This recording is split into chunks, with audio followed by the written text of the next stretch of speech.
Amis de Pipo TV, bah voilà, bah c'est parti pour le JT du dimanche 29 janvier.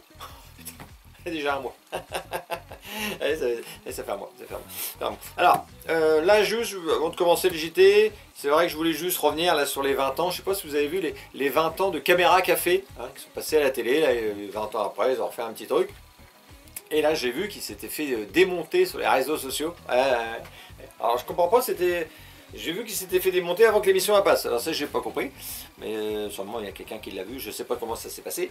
Et ah oui, il se faisait accuser des blagues grossophobes, sexistes, misogynes. Du coup, Pipo, j'ai dit, bah, je vais regarder pour voir un peu. Et puis, bah, effectivement, ouais, quand même, franchement, là, non, j'ai dit non. Là, Pipo... Ah non, on était déçus. Ah oui, non, je dis, qu'est-ce que c'est que ces blagues? Ah oui, et vraiment des blagues sur les femmes. Ah oui. C'était bon dans les années 80. Mais là, maintenant, on est en 2023. Non, on n'a plus... Ah non. Alors, Pipo, on a été choqués. Ouais, je préfère le dire. Ouais, franchement, moi, c'est pas... des blagues misogynes.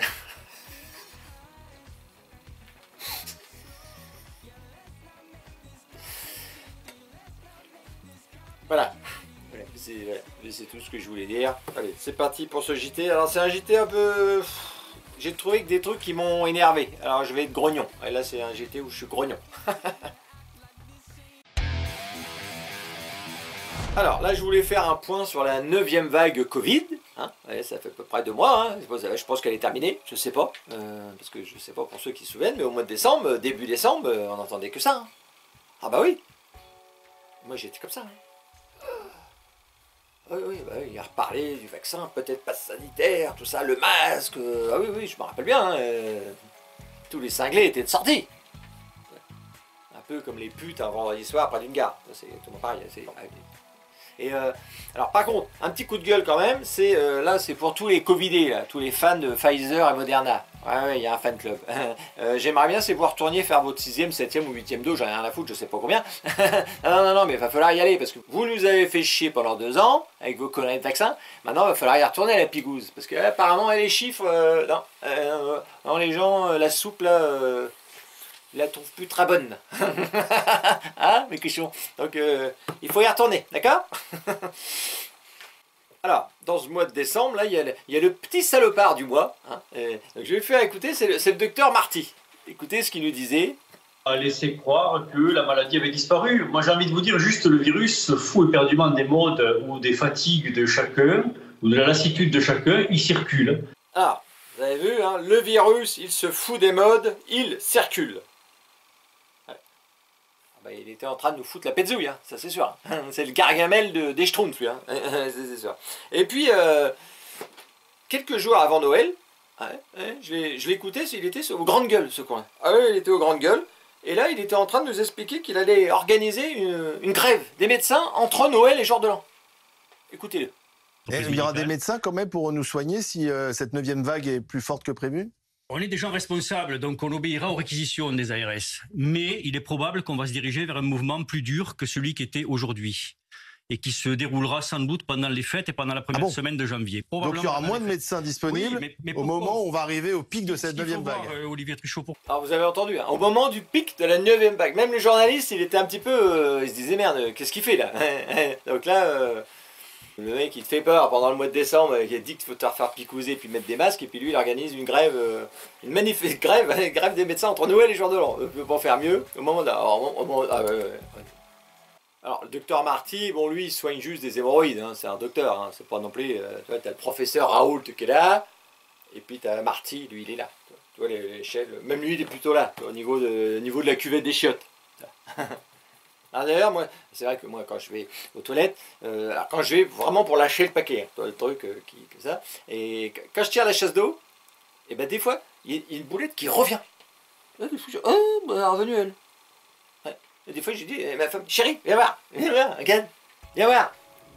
Oui, viens voir, regarde. T'as vu là, les boulettes? Et ben ça, c'est le docteur Marty. D'accord. Bon, retourne dans ta cuisine, c'est bon.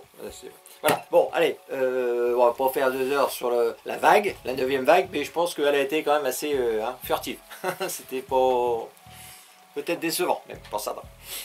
Allez, news suivante. Alors là, encore aujourd'hui, je vais reparler d'Agnès Pannier, nul à chier. Alors, ruine à chier normalement, mais nul à chier, maintenant je l'appelle comme ça. Alors, c'est pas de moi, hein, c'est un abonné. Et sous la dernière vidéo, il a écrit ça. Et ça m'a fait marrer. Et comme je me suis marré, j'ai dit, lui, je lui pique sa blague. Voilà. Donc, elle était chez Apolline de Malherbe. Et puis, elle était là pour parler des entreprises, des artisans, des boulangers surtout. Hein. Et alors, elle ne l'a pas dit, mais elle a fait comprendre quand même que les boulangers... c'était des cons. Ah oui, ils comprennent rien.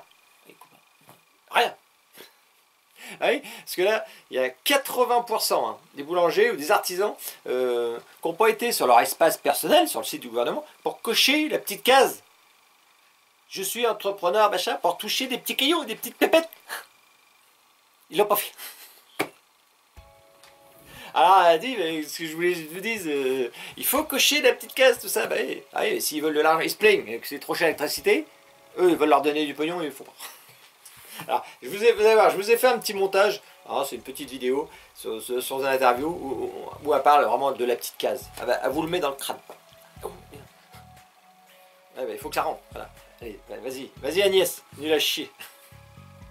Mais il y a une chose qui est nécessaire pour avoir ce plafonnement du prix de l'électricité. C'est de cocher la case qui vous permet d'en bénéficier. C'est quoi cette case? J'ai pas compris. Je vais y venir. Et vous me posez la question de cette case qu'il faut cocher. Vous devez cocher la case. C'est une case à cocher. Alors, donc, je le dis très nettement, à aller sur leur espace client et à cocher cette case. Et donc, de cocher cette case? Parce que je pense que vous n'en parlez pas assez. Je pense qu'il faut en parler plus. Les boulangers, mais ils comprennent rien. Bon, un boulanger, c'est pas fut-fut non plus. Hein. C'est sûr que pour faire du pain, tu prends un peu d'eau, un peu de farine, voilà, hein, tu mets dans le pétrin, et puis c'est fini. Hein. Donc, c'est pas... Et ça casse pas 3 pattes à un canard. Hein. Ouais.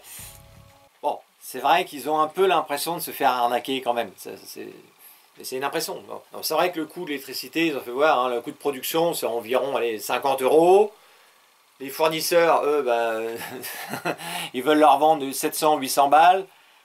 Et puis là, le gouvernement va leur plafonner environ à 300 € le mégawattheure. Bon, c'est vrai qu'ils se prennent une petite carotte, mais bon, faut bien faire du sacrifice aussi. Hein. Pas, je suis désolé. Hein.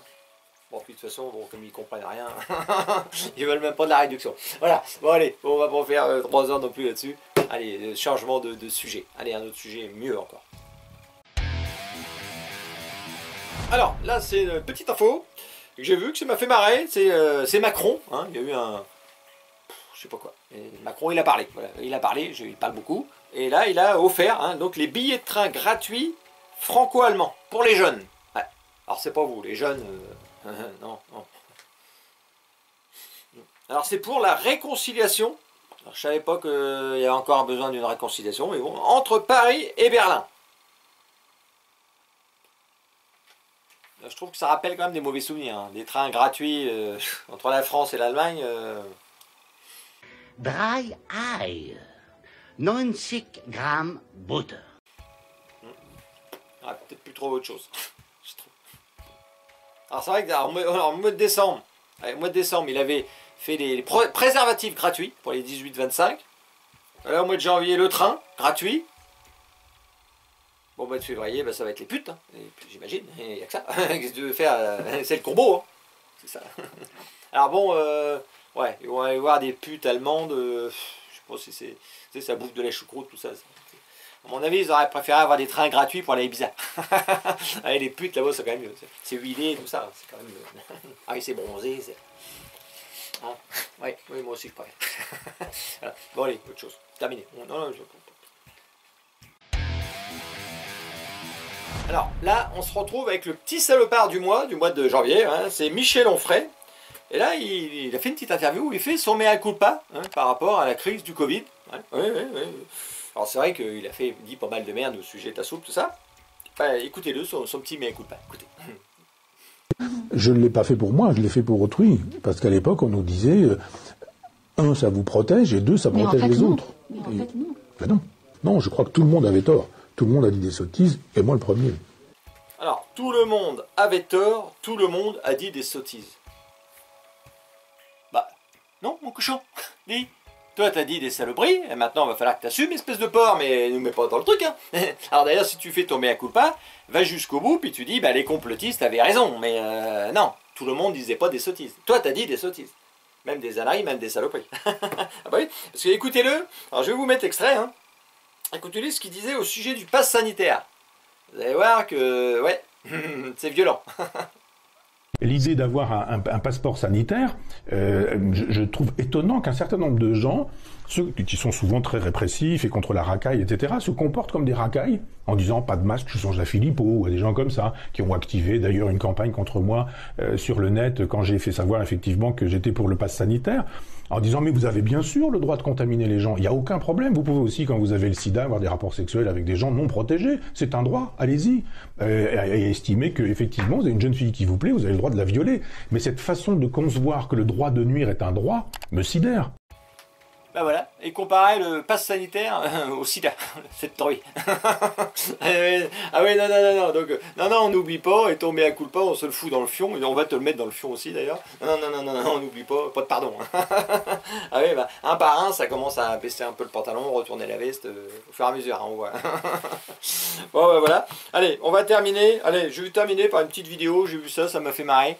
C'est les Russes qui s'amusent, et c'est sûr que les Russes en ce moment, ils n'ont pas toujours le temps de s'amuser, mais là à mon avis je crois qu'ils fêtent, l'arrivée des chars français qui vont être donnés pour les Ukrainiens, et eux ça les fait, apparemment ça les ambiance quand même. Regardez ça, ouais, je trouve que c'est pas mal.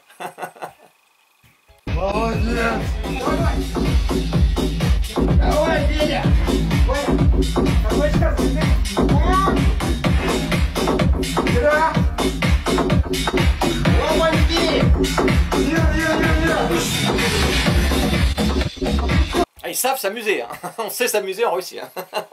Bon voilà, terminé. Allez, ce JT, il est fini. Et puis on se retrouve dimanche prochain, hein, dimanche 18h, pour un prochain JT. Tout simplement. Allez, j'ai terminé.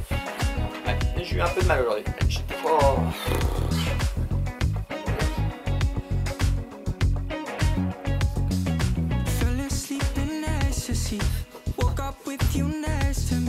Last night it felt so heavenly, so heavenly. I guess you got that recipe.